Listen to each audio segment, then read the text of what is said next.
All right. All right. What's What's going going on, gentlemen? on? Hello, hello. Happy Hey, Tuesday. Happy that's Tuesday. What's it. up, fellas? All right. Happy Tuesday to you all, gentlemen. We are back in the mix again, and we're gonna do a review and a preview of UGA football. We'll give you some notes on injury update too on a famous bulldog, and so this is gonna be exciting. It's gonna be interesting. So Ready to we're go. gonna definitely get into it. I know you guys are ready. We welcome everybody. Make sure you hit that like, subscribe, notification bell. Make sure you share. Sharing is caring. We definitely appreciate that. And now it is time for Damn Good Dogs. Here we go.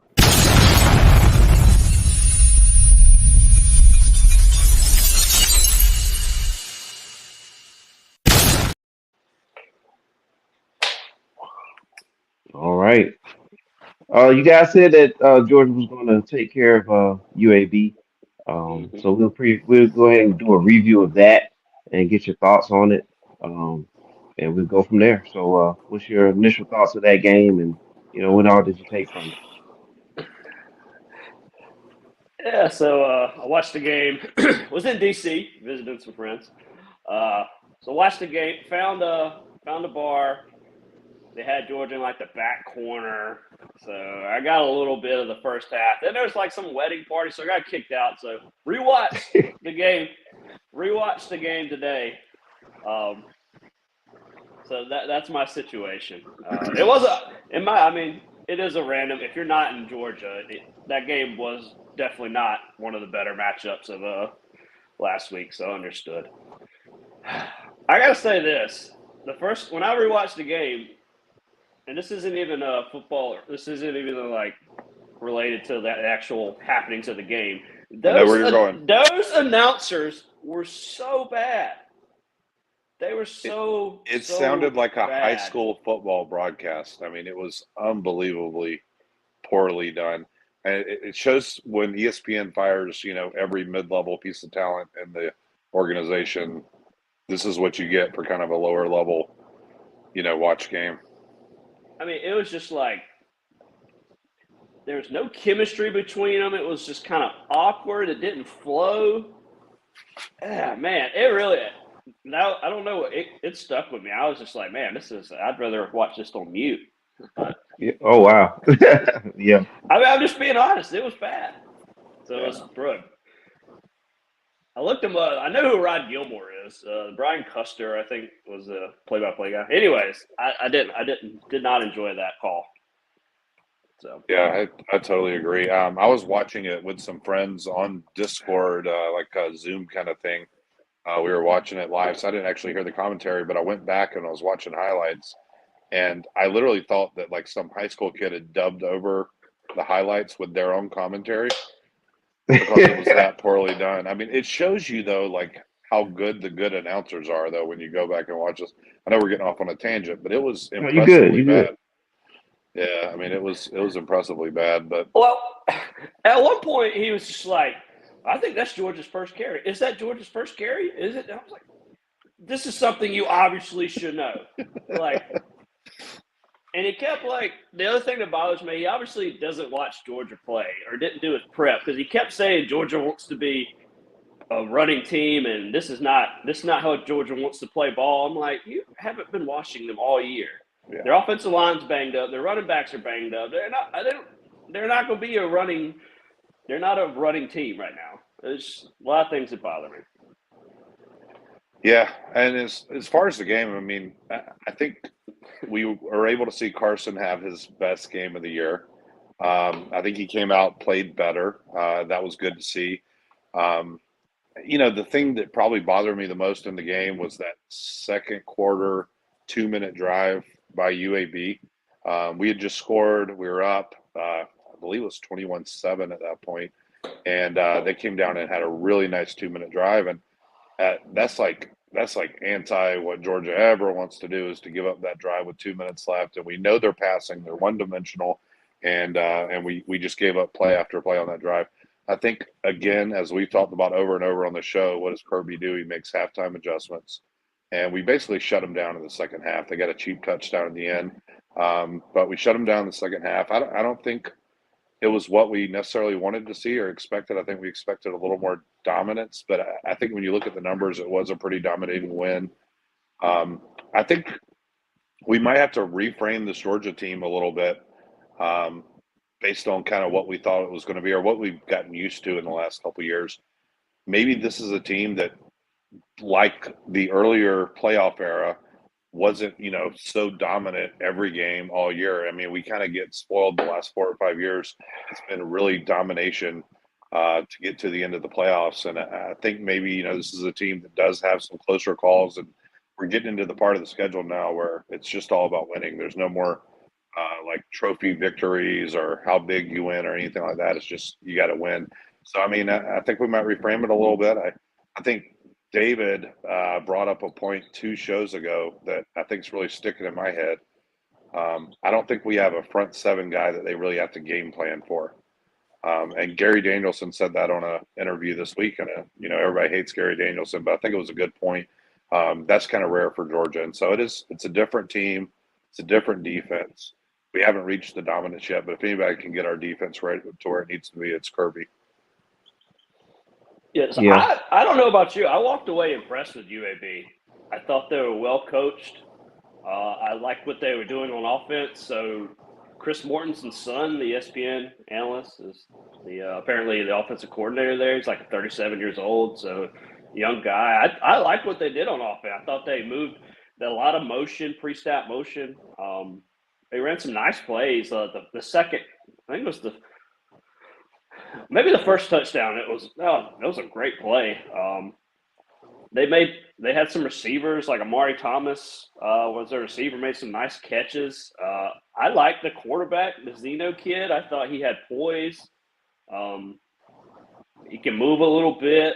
Trent Dilfer's their coach, so obviously it's a staple. You expect good quarterback play out of a Trent Dilfer coach team since he's like this quarterback guru. But I was impressed. They brought a lot of pressure on defense to begin with, but I think one thing to notice we talked about all the skill position players we have on the edge. It's hard to blitz us and bring all that pressure when you have all those. You can't leave all these one-on-one matchups on these guys like Lovett and Bowers and Dilt and Ra Thomas and even Arian Smith. God forbid he catch a ball, but I think they wanted to bring a little bit more pressure than they did, and they just couldn't because they were just getting burned on one-on-one matchups because of the skill on the outside. So I think that's something to watch moving forward. Like, are these teams going to, blitz, or are they going to? I think they're going to have to play back. So, like I said, I think if you blitz, that's the wrong move against this Georgia team. You're going to have to get pressure with your front 4. Yeah, Yeah. I think so. Yeah, we got some comments in the queue coming up. But I want to, since we're talking about the UAB game, and you did bring up Trent Dilfer, I did notice there was a part in the game. And I hope you guys saw this, but there was a part in the game where Dilfer just blew his top. What was that about, gentlemen? What was that about? It had something to do with the, I guess, according to the announcer, something about the Georgia defensive line calling snaps or something like that. Do you all know what was going on there? Yeah, I think they called a penalty on it. I think you're not allowed to call Simulate out. Simulate their calls on offense. And they called it once, and he got really mad today. I guess he wanted them to keep calling it. It had something to do with that, about what they were saying on the defensive line as they were shifting. I think they were maybe making calling out what the offense was doing. So I don't know. That's what I think. Yeah, generally that's like it's a clapping or making a noise like their hype call, and like especially with these spread teams that all use the clap for the snap and stuff in an away environment. I'm sure that's what it was. That's what it seemed like to me. It was a coach recently that got in his press conference and basically blamed a big part of his loss on that. I think it might have been Dabo Sweeney, or with one of his big games, was blaming that. But yeah, I don't know. I think I was really impressed with Dilfer. I was really impressed with how they looked and their discipline of their team, and I think he's great for that program. Yeah, UAB should be a very solid program moving forward. Well coached, got a, like you say, Dilfer's going to be a good one there. He doesn't get much of the spotlight right now, but I think that's where you need to be. Even like Eddie George at Tennessee State, kind of just low key and able to work and build your program. So that's going to be good there. But yeah, we got some comments here, gentlemen. Turnbull. Let's go ahead and start there with Turnbull. He says, "Why is this game not being played in Athens?" Is he referring to the upcoming game? He's referring to the upcoming game. So is it? I'm not sure. Did we play? We played at home last year against Auburn, right? I think so. Yeah, I don't know. It's generally every other year. I'm sure he has a reason he's asking. Normally, this Auburn game, and he talked about it earlier. Normally, this game is played. It used to be played in September, October.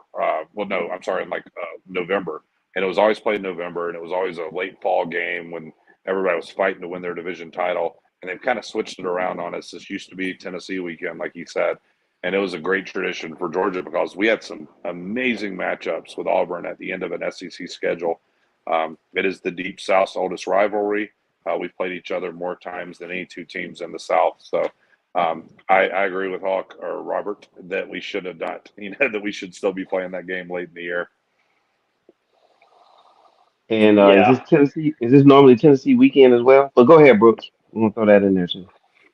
No, I agree. Yeah, usually Auburn's like a classic late game, late SEC game for us. A little bit earlier now. We still, South Carolina's still opening up with South Carolina, which I like.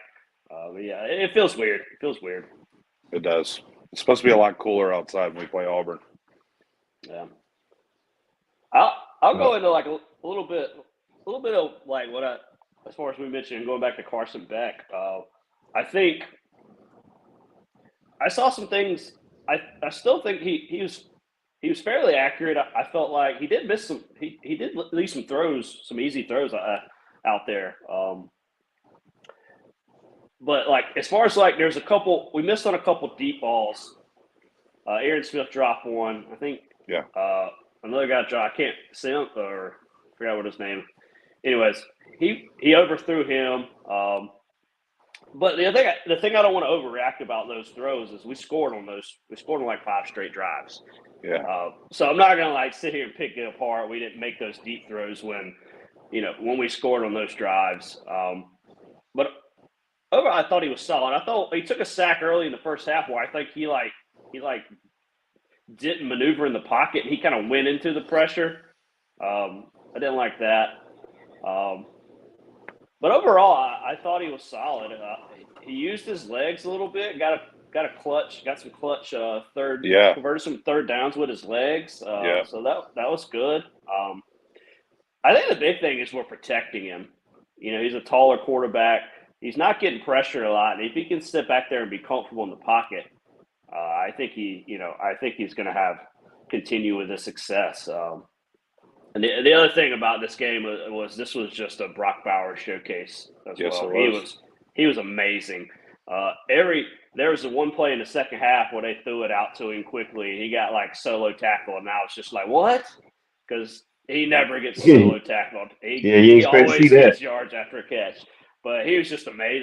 That little stiff arm where he threw that defender out of the way. That was he was amazing in this game. He's so hard to bring down.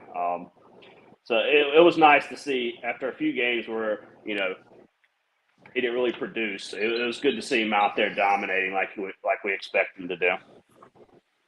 Yeah, I'd say one thing that you brought up open field tackles, and I think one thing that I've seen from Georgia's defense this year that I haven't seen in 3 or 4 years is we are missing some open field tackles, and that's always been kind of the highlight. The thing about our defense that was, to me, the biggest transition from the Coach Mark Richt era to the Coach Kirby Smart era was, we don't miss tackles, and what I love about that is I think that's something that we can still shore up, and that's something that we can get better at. But it has been different, like just seeing guys in open field kind of shed some tackles. That's not something I've seen a whole lot of.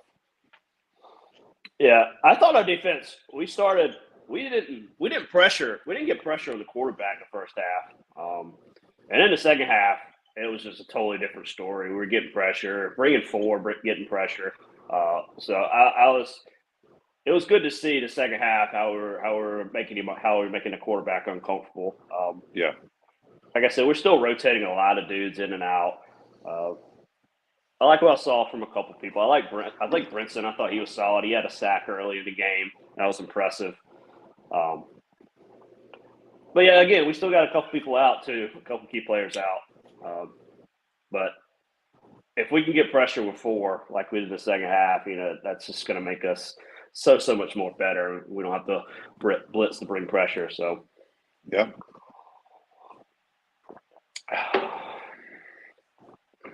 Okay. Anything else on the UAB before we move on? Nah, man. I think we got it done again. We got another win. So, end of the day, that's what Okay. matters. Yep, absolutely. You win and move on. And add from there. But Turbo, another comment there. And this is directed to Showcase. Do you see it down there, Showcase? who should be ranked number one in the country? I mean, I still think I don't know who should be ranked number one. I think Georgia is still the number one team. I think they're the team to beat. I know their schedule's been soft, but one of the things we were just mentioning before the show is the SEC East all of a sudden got some ranked teams, so the schedule is not going to be as weak as a lot of people thought it would. If Missouri stays in the top 25, Kentucky, Florida keeps playing well, Tennessee's still solid, so we're gonna have some ranked matchups here soon. So I think we're still the team to beat. I won't say we should deserve to be the number one ranked team. Maybe I still think that's. I would say ranked number one just based on this to date. I'd probably say it's still Texas. I still think they had the best win. That whenever Alabama was impressive. See, I would say Florida State. I think they've got the best resume this year with their wins. But like if you're discounting 2 national championships in a row, and you're just talking about resume this year, we lived in a bubble where it was just this year. I think Florida State, and then probably Texas would be right there. Ohio State. I think Florida State's probably, but I don't think Florida State will end up there. I think they're going to struggle to get in the playoffs. But I think right now, resume wise. Yeah, that was a good win by Ohio State. You're right. Florida State does have some good wins. Yeah. Michigan's kind of in the same boat as Georgia. They haven't really played anybody, so it's in the Texas, Ohio State, Florida State discussion as far as who if ranked number one right now based off what they did this season. But I think Georgia's still. I think people will tell you Georgia's still is the team to beat, no matter where. If you think somebody should be ranked ahead of them right now. Yeah. And Corey is asking, does UGA go undefeated or not? I'm sticking with my preseason prediction of undefeated UGA. Brooks still has a loss in the hopper, I think, but I'm sticking with it. I still think we lose. I still think we drop one.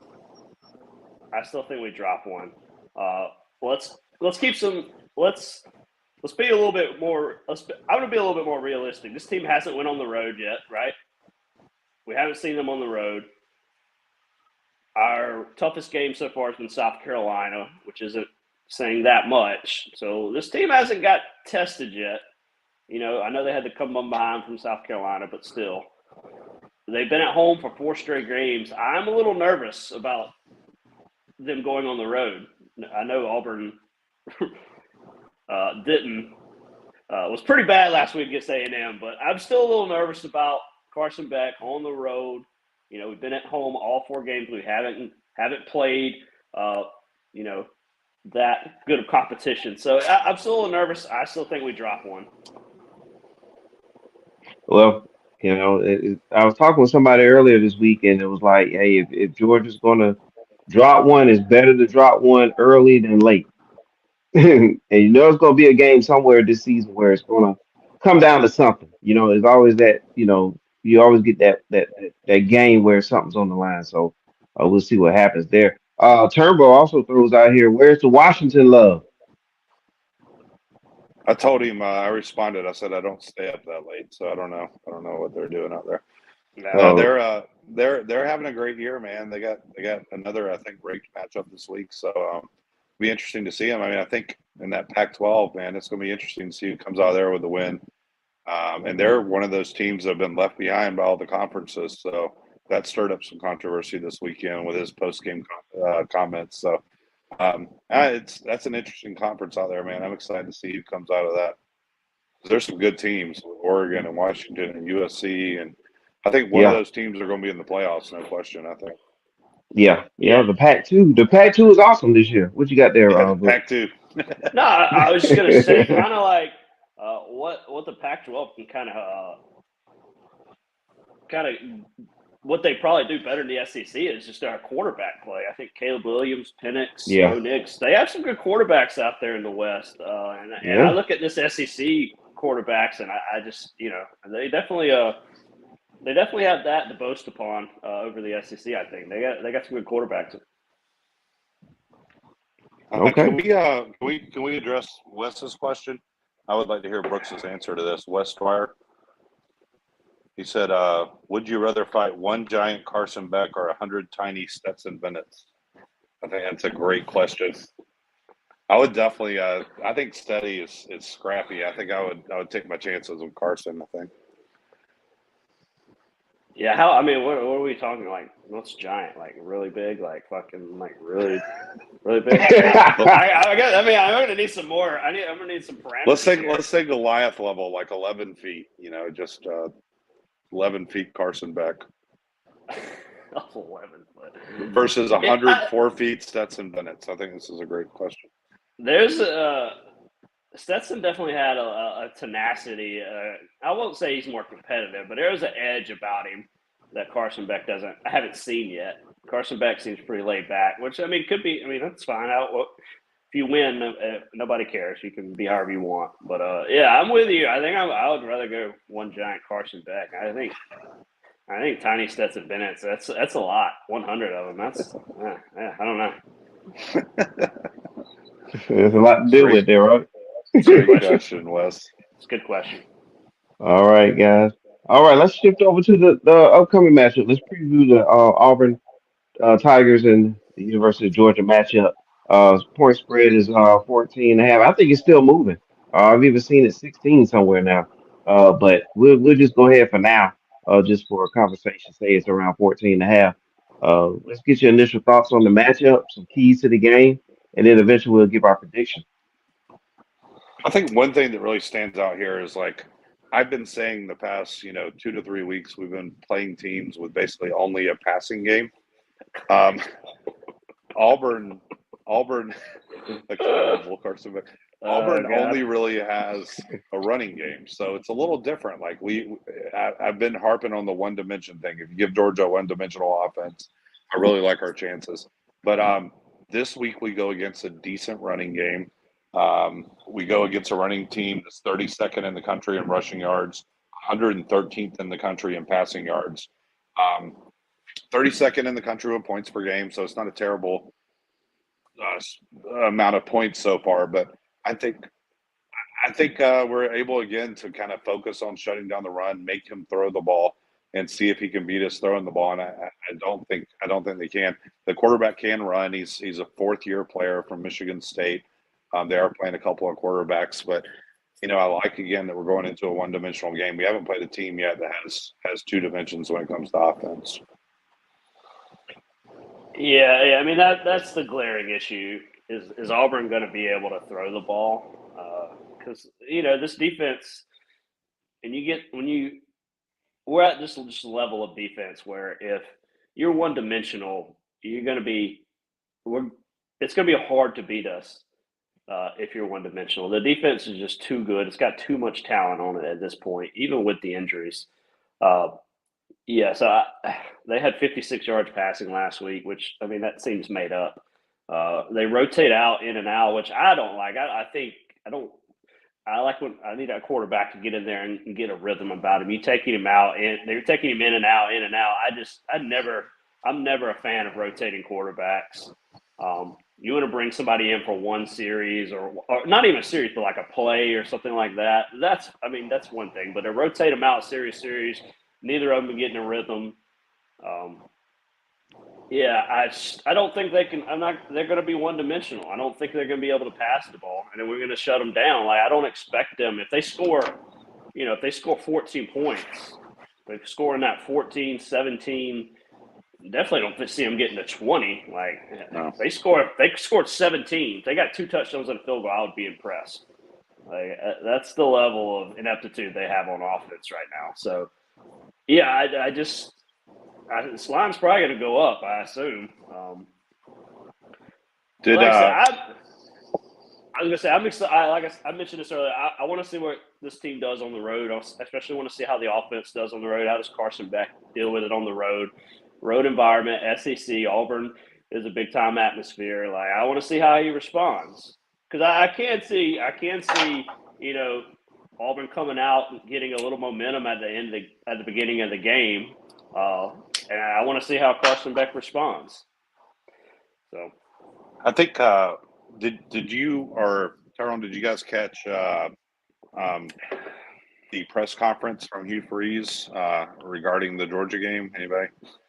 It was interesting because he didn't know the name of the rivalry to start with, the Deep South Oldest rivalry. Oh wow.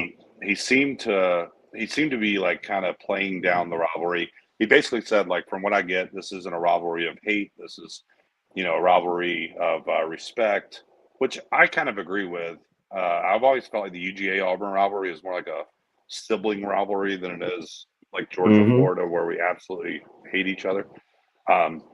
So I kind of agree with that in a way, but it kind of made me think are we in a new era of Georgia football after winning 2 straight natties where some of these coaches as a business decision want to start kind of playing down the rivalry a little bit so that if they are, if they do lose the game, it's not as bad of a reflection on them, I guess, with the fan base. So it's kind of interesting whereas coaches used to play up those rivalries, Kirby still does play up the rivalries.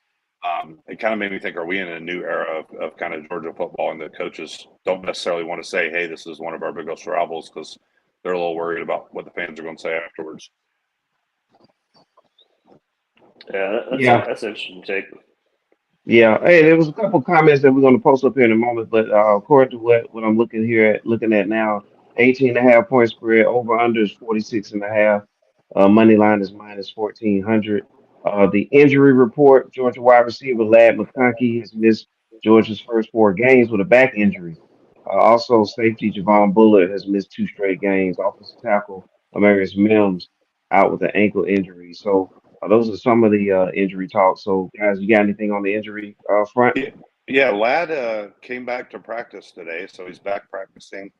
I think there's a really good chance we see him. I think they've been kind of holding him out for this game. So I think there's a good chance we see Ladd back. Do you have anything on Bullard, Brooks? Have you heard anything? I haven't heard anything on Bullard, no. Yeah, they're keeping that pretty close to the vest. I mean, the big thing Kirby talked about in his press conference this week was Bullard. He's so much more than a great player, which he is. He's our field general on defense. He's the guy that runs that defense, and we haven't had that. And you can't have an excuse, this next man up and all that. But I think getting him back is going to be absolutely huge, and I would imagine he comes back sooner than later as well.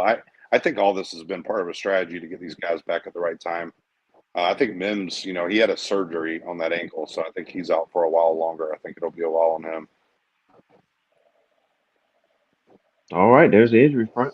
Turnbow again. Any chance we kick better in front of a 10,000 square foot video board Well, on the plains? last week we didn't kick a field goal, so I was kind of hoping to see a field goal at some point to see how he rebounded. But yeah, I would love to see some 35-plus yard. I don't want to see too many made, but I'd like to see him nail a couple of them on the road. That'll give me some more confidence in our kicking game. All right, trivia question, gentlemen. If UGA Auburn is the Deep South's oldest rivalry, which is the South's oldest rivalry?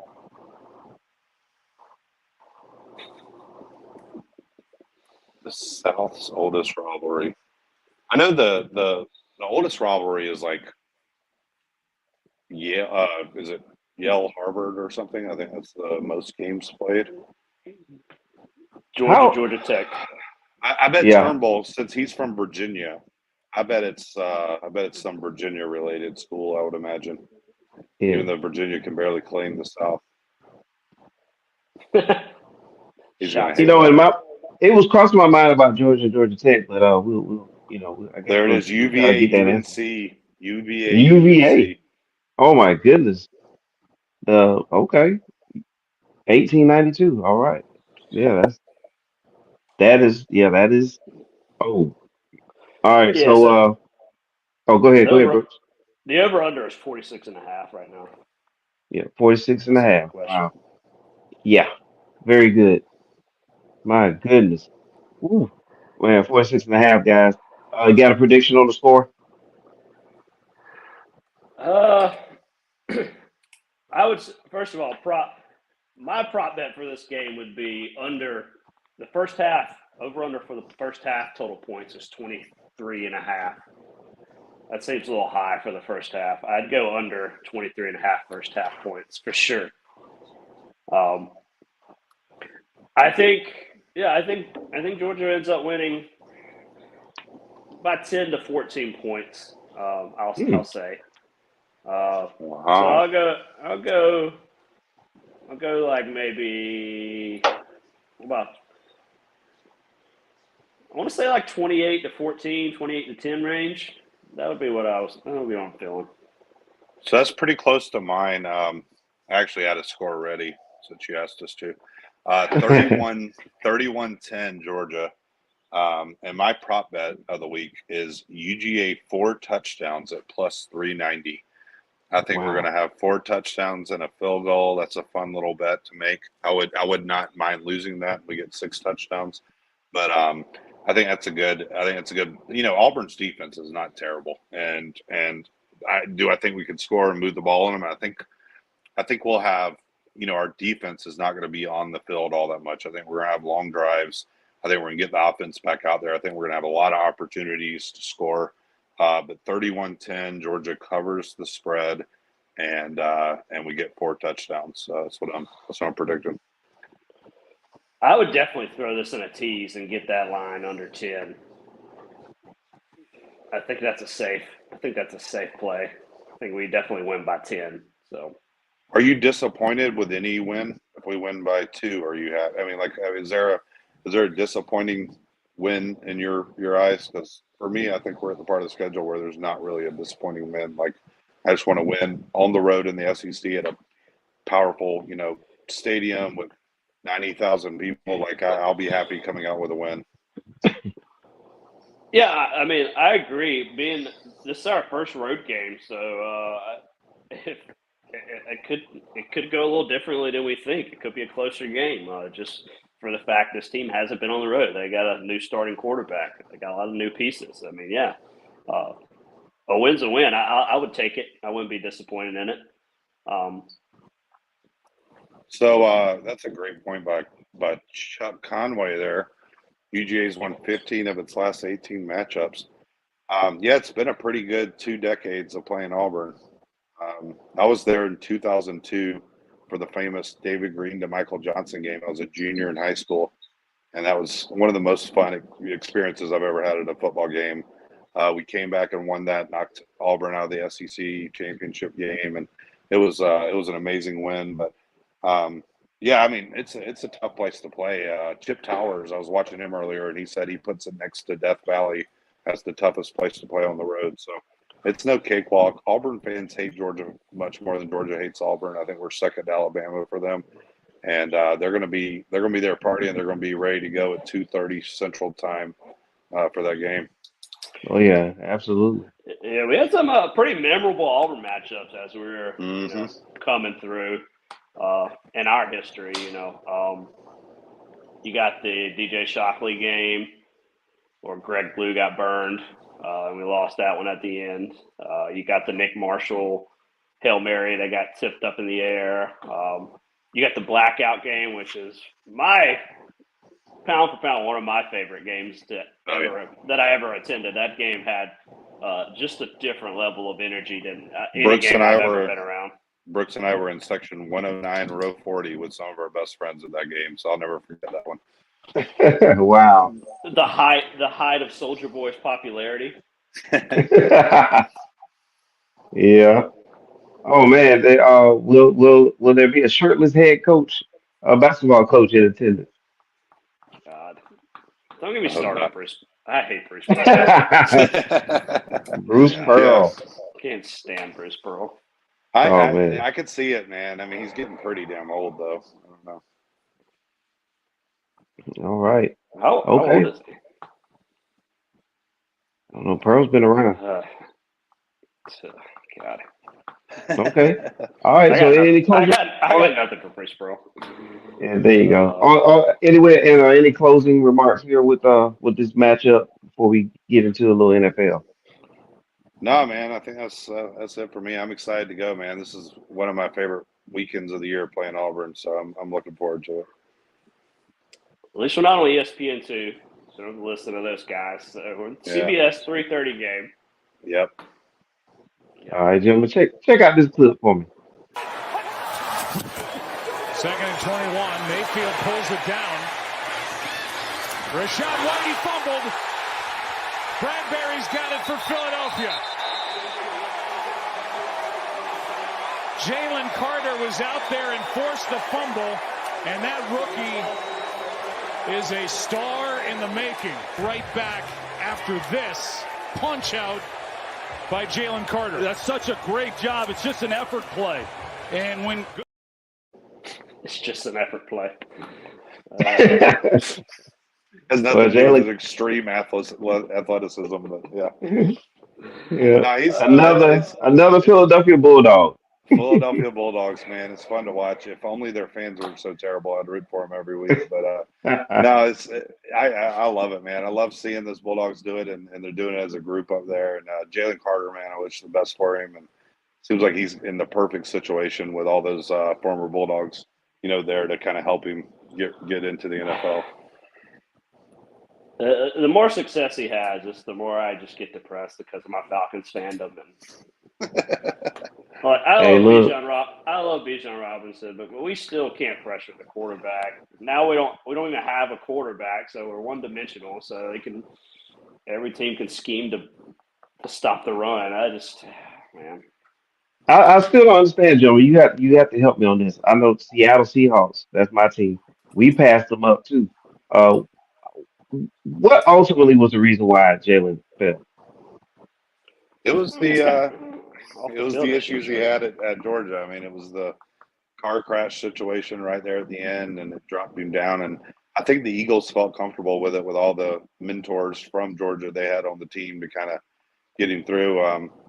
They claimed character issues leading up to the draft, even before the car crash happened. So apparently there was some word out there. I don't know, but he's obviously a great talent, and I think if he's surrounded by the right people and great leaders, I think he's going to be all right.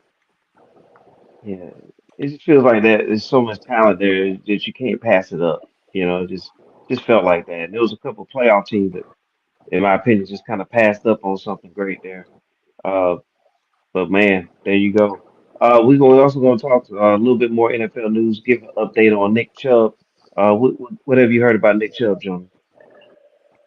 Yeah, it's a torn MCL, so it shouldn't be like a career ender. It should be something that he's able to bounce back from next year, towards the beginning of the year. So, I mean, he was the preeminent running back in the NFL, and Turnbull's got a great comment there. Swift and James Cook, top 3 NFL running backs this year. I mean, UGA is all over the board in the NFL with running backs right now, and I can't wait to see Chubb back, man. I mean, we talked about last week, man. He's just a guy that we all root for like crazy. He was nothing but a damn good dog. Yeah. I mean, he came back freakishly quick from from his injury at Tennessee. So hopefully he can do the same.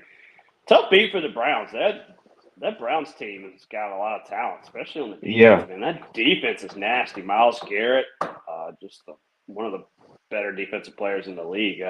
Sad. It just sucks that Chubb can't be on that team because that makes their ceiling so much higher. But Yeah, hopefully he's back Absolutely. beginning of next year, back at it, man. Yeah, we definitely see that'll be definitely the story of the NFL next season. You wanted to say some things about Kirby Smart? Yeah, man, it was a historic week for him. He coached his 100th SEC game. Obviously, Kirby's only coached in the SEC. Georgia was his first head coaching job, and in 100 games, he has 85 wins. Nick Saban 84 in his first 100, Steve Spurrier 83, Philip Fulmer 83, Bear Bryant 81. Now the Bear did start at Kentucky, so I'll give him a break on that. But yeah, I mean it's pretty incredible what he's done. And I was thinking about it today. I mean, when you're a fan of a team, you know you're a Seattle fan, so you remember the good old days when Pete Carroll was running all over everybody, and Marshawn Lynch and Russell Wilson was at his peak. So, like, I mean, we are in the good old days of Georgia football. Like, we're going to look back on this the rest of our life as the possibly the greatest period of Georgia football in our life. So, it was a reminder to me, just with that 85 wins in 100 games, just to be kind of thankful as a fan and enjoy it and not get mad when we don't score enough on UAB or we let them score one too many touchdowns. Like, to enjoy it because we're in a pretty amazing era right now. He's basically broken every record and set every record for coaches in his first 100 games in the SEC, and it's been an impressive thing to watch. Okay. Yeah, yeah. Kirby Smart, he's just changed the culture and the atmosphere of Georgia football with his recruiting, with how this team plays, especially on defense. I think as the more he matures as a head coach, I like what he's doing on offense. He's not he doesn't want to stick with the pro style offense that we had during the Rick era. He's willing to. I think we've seen him willing to evolve. I thought Bobo called a good game actually on a. When I read back and rewatch it, I think he had a good flow, good mix of run and pass. We seem really balanced. So no, we want to shit on Bobo a lot, but I thought he had a good flow. I just went totally off track there. Also, his halftime Yeah. adjustment. Also, I just love his halftime adjustments. I like his mentality as a coach. Like I feel like we don't talk. You know, we don't talk trash. We just let our play on the field speak for it. We don't seem to. We're not into. We're not on ESPN. There's not clips of us circulating, talking smack about other teams. We do our stuff on the field, and I think that comes from Kirby. He's a master halftime adjuster. We've talked over and over again about this team. Just comes out in the second half, looks like a different team. So all those things I attribute to the Kirby Smart culture. But you know where that Definitely. comes from to me is it's Kirby's philosophy has been with his team is like being the best you can be. You're playing against yourself. What's the best you can possibly be? And it's not about the other team. It's not about how many points you win by or whatever. Did you dominate? Were you elite? And did you do everything you were supposed to do? And it's been a fun shift. I think the only thing that I think can hold him back is continuing to evolve. And so far, all I've seen is evolution with him, and he keeps changing. He keeps getting better. He's not stuck in his ways. I mean, if you think about college football, the landscape of college football when he started at Georgia versus now, it's a completely different game. When you have the NIL deals, you have we're changing, in the playoffs system. We've got Deion Sanders coming into the game, and it's making it, a different way the coaches are doing it. I mean, we saw two coaches last week in their post-game interview, Washington State and Oregon, go off on Lou Holtz and not Kirk Oh, Cousins, Ohio Lee State. Corso. Yeah. And so, like, it's a different game than it was when he came in. And, he's young, but he's going to have to keep evolving with it, keep changing with it, but keep his principles. So it's been fun to watch, man. He's never made me anything other than proud, as a Georgia fan. That was always my thing with Coach Richt. He always made us proud the way he carried himself, and Kirby's done the same kind of thing. One of the underrated things about his career is he's made some really gutsy quarterback decisions. Staying with Fromm over Eason. You hmm know, sticking, not getting too wrapped up in the Justin Fields talent and letting Fromm, run this team. Stetson Bennett, not having like a walk-on lead this just super loaded team of talent, and letting a walk-on lead it because he knew it was the best option. Like, he's made a lot of really good quarterback decisions, I think, that define his career so far. So that's one thing I'll say. All right. That's great, gentlemen. I think we handled everything that we had on our list to talk about today. Any closing remarks before we call it a night? Let's just beat the hell out of Auburn, man, and get out of there with a win, and come back next Tuesday 5-0. And I think it's a big game for us. We're going to see Carson on the road for the first time, so I'm excited to see that. And I think he'll step up. He seems pretty cool. He seems like he doesn't get real rattled, so I'm excited to see him out there, and I look forward to seeing good things. Cam Newton overrated. Absolutely. Absolutely. Boy, that just do a little more fire in there. Here we go. All right. So make sure you tune into the game Saturday, 3:30 CBS. Uh, Georgia at Auburn. All right. Well, for Bone Rod for the Gilmore not show. on the call. Oh, he won't be. But for Bone and for Showcase or the show, I'm Mr. 411. We thank everybody. Have a great one. That's All right, it. thanks, guys. Damn good dogs. We out of here. Good dogs.